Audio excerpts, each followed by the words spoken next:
नमस्ते, NBT sports में आपका स्वागत है। पूर्व पहलवान विनेश फोगाट 8 अक्टूबर को हरियाणा में विधानसभा चुनाव जीतकर विधायक बन गई।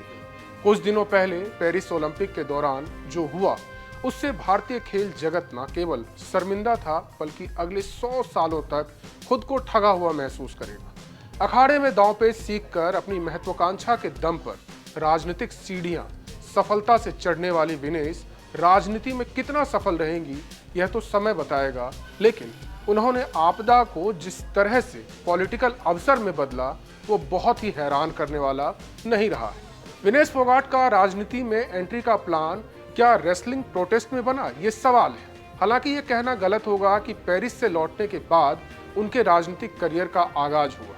यह भी कहना गलत होगा कि उन्होंने राजनीति की परिभाषा रेसलिंग प्रोटेस्ट के दौरान हरियाणा में सीएम के दावेदार दीपेंद्र हुड्डा, दिल्ली के तत्कालीन सीएम अरविंद केजरीवाल या प्रियंका गांधी से जंतर मंतर में मुलाकात से सीखी। यह भी कहना गलत होगा कि हरियाणा चुनाव उन्होंने अपने दम पर जीता।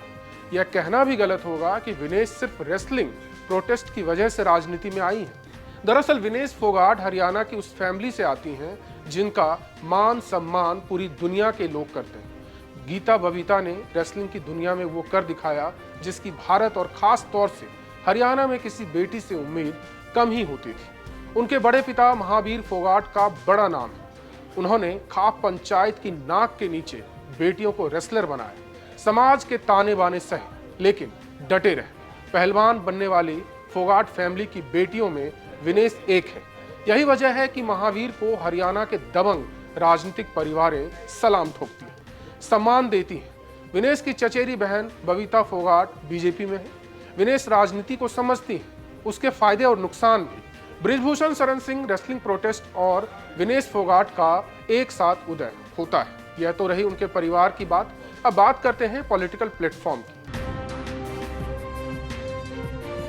एक वक्त था जब पूरे देश की कुश्ती पर हरियाणा का एक तरफा राज होता था। एक से बढ़कर एक बड़े पहलवान भी निकले, लेकिन बीजेपी नेता बृजभूषण शरण सिंह की फेडरेशन के अध्यक्ष के तौर पर एंट्री के बाद माहौल बदल गया। पूरे देश से पहलवान निकलने लगे। खास तौर पर उत्तर प्रदेश के पश्चिमी बेल्ट ने हरियाणा को जबरदस्त टक्कर दी। बृजभूषण शरण सिंह हमेशा से यह आरोप लगाते रहे कि कुश्ती की ताकत हरियाणा से बाहर जाना कुछ खास लोगों को पसंद नहीं आया। वैसे तो हर कोई यह कहता है कि खेल में राजनीति और दबंगई के लिए स्थान नहीं, लेकिन रेसलिंग के साथ ऐसा नहीं। 2 बार के ओलंपिक मेडल विजेता सुशील कुमार जूनियर पहलवान की हत्या के मामले में जेल में हैं, तो उन पर तमाम संगीन आरोप भी। इसके अलावा बनारस के पहलवान नरसिंह यादव पर डोप वाला मामला कैसे भुलाया जा सकता है। दावा किया जाता है कि नरसिंह के आने के बाद सुशील के करियर खत्म होने को था। रियो ओलंपिक से पहले नरसिंह यादव डोप टेस्ट में पॉजिटिव पाए गए, जबकि दावा किया जाता है कि सुशील कुमार के लिए उनके खिलाफ सोनीपत की रसोई में साजिश रची गई। हालांकि सच्चाई क्या है इसका पता नहीं चला। यही वजह है कि नेशनल कैंप बाद में हरियाणा और दिल्ली से बाहर चले गए। खैर, इस कहानी का सार इतना ही है कि ऐसा नहीं है कि पहलवान परोक्ष रूप से ही राजनीति करते हैं। वे सिर्फ अखाड़े तक सीमित नहीं हैं, बल्कि पर्दे के पीछे बहुत कुछ चलता है। इसका उदाहरण उस वक्त देखने को मिला जब बृजभूषण शरण सिंह के खिलाफ जंतर मंतर पर रेसलर प्रोटेस्ट कर रहे थे। विनेश फोगाट और उनके जीजा यानी बजरंग पूनिया फ्रंट लाइन थे, जबकि साक्षी मलिक के विचारों में कई बार बदलाव देखने को मिला। एक तबका तो यहाँ तक कहता रहा कि वे इसके लिए कथित क्रांति कर रहे हैं ताकि उन्हें किसी भी इंटरनेशनल टूर्नामेंट के लिए ट्रायल ना देना पड़े। विनेश का इस्तेमाल प्रोटेस्ट के दौरान विनेश और बजरंग हमेशा इस बात से इनकार करते रहे कि यह पूरा मामला पॉलिटिकल नहीं, लेकिन प्रोटेस्ट के मंच पर हमेशा राजनीतिक हस्तियां दिखती रही। किसान नेता टिकैत से लेकर अरविंद केजरीवाल तक दिखे। हुड्डा नजर आए तो प्रियंका गांधी ने भी मुलाकात की। इस तरह हरियाणा विधानसभा में कांग्रेस के लिए जीत की उम्मीद की किरण के तौर पर किसान, पहलवान और जवान के नारे लगे। प्लेटफॉर्म तैयार किया गया। हालांकि ये अलग बात है कि इसका फायदा बहुत नहीं पहुंचा। पेरिस ओलंपिक में वजन की वजह से विनेश फोगाट जब अयोग्य हुई तो उस मामले में भी खूब राजनीति चमकी। पेरिस से पहले टोक्यो ओलंपिक में खेल गांव में रहने और टीम के साथ ट्रेनिंग से मना करने वाले विनेश के साथ जर्सी विवाद भी हुआ था। पेरिस में जब वह फाइनल में पहुंची तो लगा कि सारे विवाद भूलने का वक्त है, लेकिन वह बढ़े हुए वजन की वजह से अयोग्य हो गई। इसके बाद वह स्वदेश लौटी तो किसी हीरो की तरह उनका स्वागत किया गया। हालांकि देश का एक बड़ा हिस्सा ठगा हुआ महसूस कर रहा था।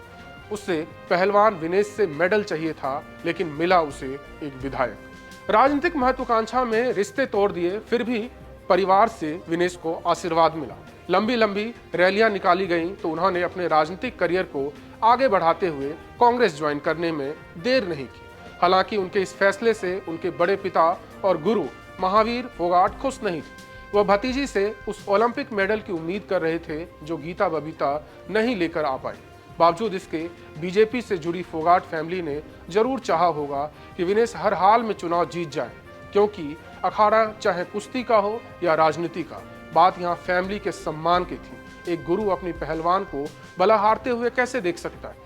इस तरह से विनेश ने पेरिस में अयोग्यता के आपदे को राजनीतिक महत्वाकांक्षा के तहत अवसर में बदलने में कामयाबी हासिल की। बीजेपी नेता और चचेरी बहन बबीता फोगाट को यह कहने से गुरेज नहीं होगा। विनेश फोगाट के लिए एक तरीके से बजरंग पूनिया अन्ना हजारे की भूमिका में थे। अब उनके करियर को लेकर सवाल उठ रहे हैं। महत्वाकांक्षा और राजनीति अवसर की बात है। इस पूरे मामले में विनेश फोगाट के अन्ना हजारे रहे बजरंग पूनिया, जो गीता बबीता के सगे बहनोई। संगीता फोगाट के पति बजरंग ने अपनी चचेरी साली का खूब सहयोग किया, चाहे प्रचार प्रसार हो या सोशल मीडिया की जंग। हर जगह इस पहलवान ने हर दांव बड़ी सफलता से लगाने का काम किया। रिपोर्ट थी कि वह खुद भी अपने गुरु योगेश्वर दत्त के खिलाफ चुनाव लड़ेंगे, लेकिन उन्होंने अन्ना हजारे बनने का फैसला किया। अब यहाँ एक बात और है कि पूरे मामले में फ्रंट लाइनर रहे बजरंग पूनिया का रेसलिंग करियर लगभग तबाह हो चुका है, जबकि उनका बलिदान विनेश कितना याद रखेंगी यह तो समय ही बताएगा। इस वीडियो में फिलहाल इतना ही। खेल से जुड़ी अन्य खबरों के लिए बने रहें एनबीटी स्पोर्ट्स के साथ।